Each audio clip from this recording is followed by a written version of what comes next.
frustration, feelings of emptiness, and so much energy that you have pushed towards trying to get him to understand your point of view, where you're coming from.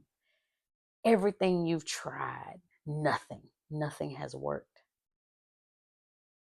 I'd like to suggest that your approach may be wrong. I'd like to give you a different approach to try instead of pushing the energy towards changing someone that you can't.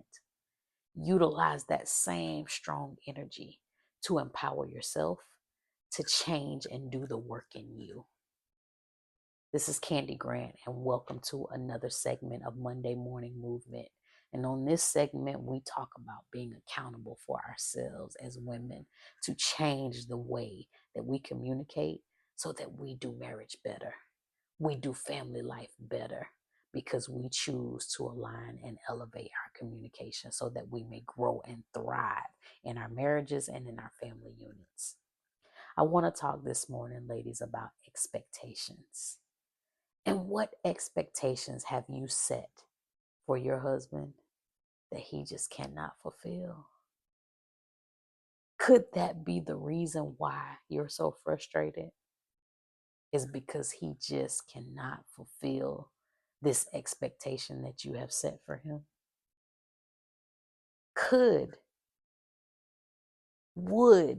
Should it be that maybe the level of the expectation in which you have set for him to do, to not do, to think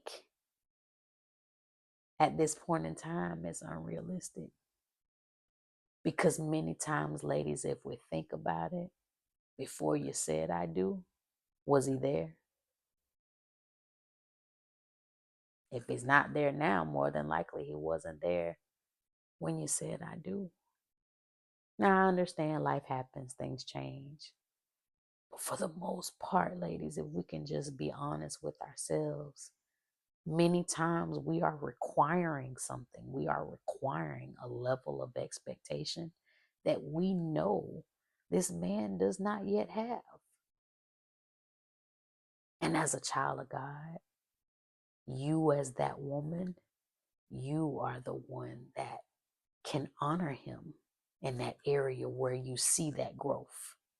You can have that hope in him to see that growth, that he will be that person. He will become that person because that's who God created him to be. But instead of honoring him in that area, we criticize and we complain. I want to suggest a better way, ladies. I want to suggest a better way. Because guess what? I was the complainer. I was the one frustrated, feeling empty, just trying to get my point across. But when I started to empower me to change me, it has absolutely changed the way that me and my husband do marriage. Not because I'm pushing a change on him, I'm pushing a change on me.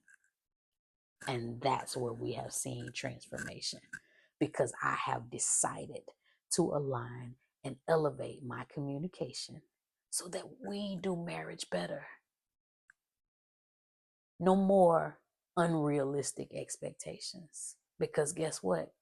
I have a Savior that has limitless power. There are no limits. My husband is not my Savior. He is my King. He is the head of my house, but he is not my Savior. Some of the things, ladies, that we expect from a man,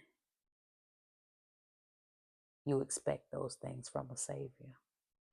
I've seen it happen in several instances with little girls as well as grown women.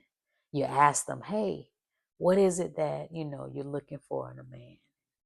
You name out all these things, and what you're looking for is perfection.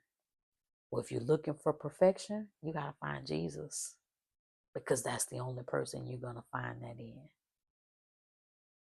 Ladies, The expectations that you are setting may be setting you up for the levels of frustration and the emptiness that you feel. Now, not at all am I saying don't have standards. That's not what I'm saying. But if we're to this point, we're in the marriage, we've already set a standard, right?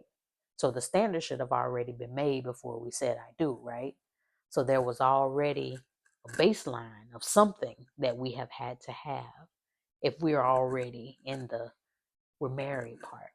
What we're trying to do now is maneuver the challenges, maneuver the communication issues that we're having because it seems like we're having some form of conflict that doesn't allow us to move the needle forward because we can't get past that challenge. So standards are good. Check your expectations.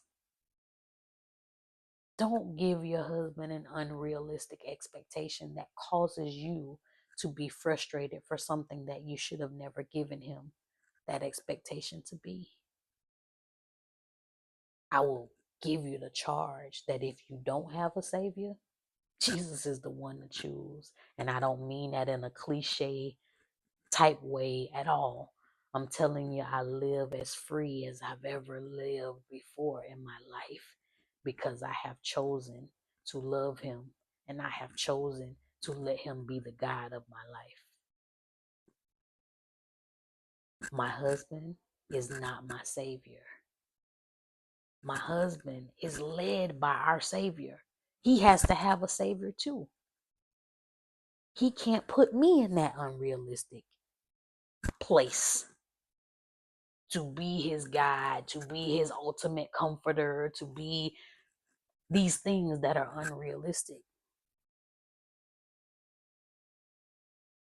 I'm never going to be that perfect being. My husband is never going to be that perfect being.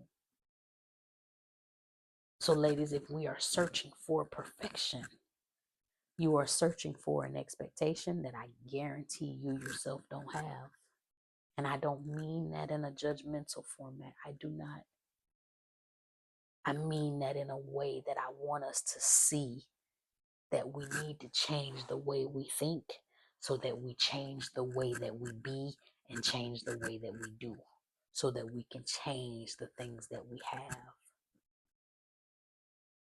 You want to be a good wife?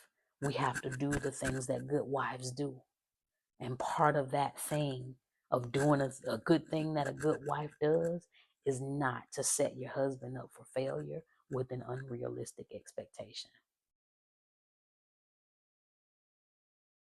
Learning to align and elevate your communication will by far transform the way that you do marriage. Now, I know you have heard me mention that in previous videos, and at this point, you're probably like, what is she talking about? What is that? So, this is a system that I have created that it's foundational work for you, the woman.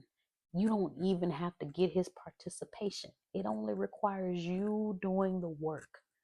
And if you do this foundational work, I guarantee you will see transformation in the way that you do marriage because it will change the way you think. It will change the way that you move. It will change the way that you do things so that you see marriage differently. So therefore, your marriage will be different.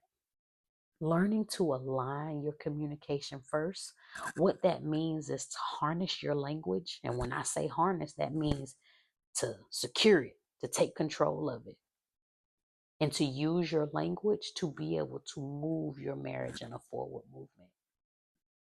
When I say elevate your communication, you're going to take that same harness. And now that we're moving forward, then we can take it to higher heights. That's what I mean by aligning and elevating communication.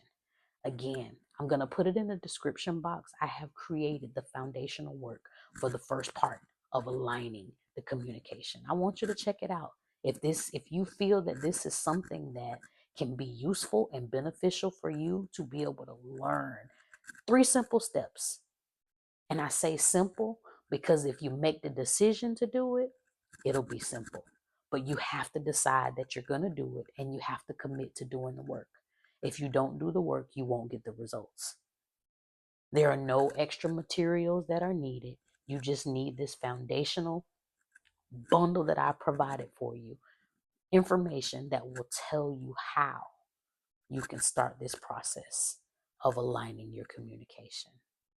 Ladies, thank you for joining me this morning. Think about the expectations that you have set for your husband in your marriage. Are they realistic? Are they realistic for you? How can you shift that? How can you move that? Because the frustration that you feel, the levels of emptiness that you feel, the wasted energy that you feel can be transformed into a joyful, a hopeful marriage by you doing something different, you taking a different approach. And I'd give you the suggestion that that different approach should be for you to learn to align and elevate your communication. I love you, ladies. I'll talk to you again soon.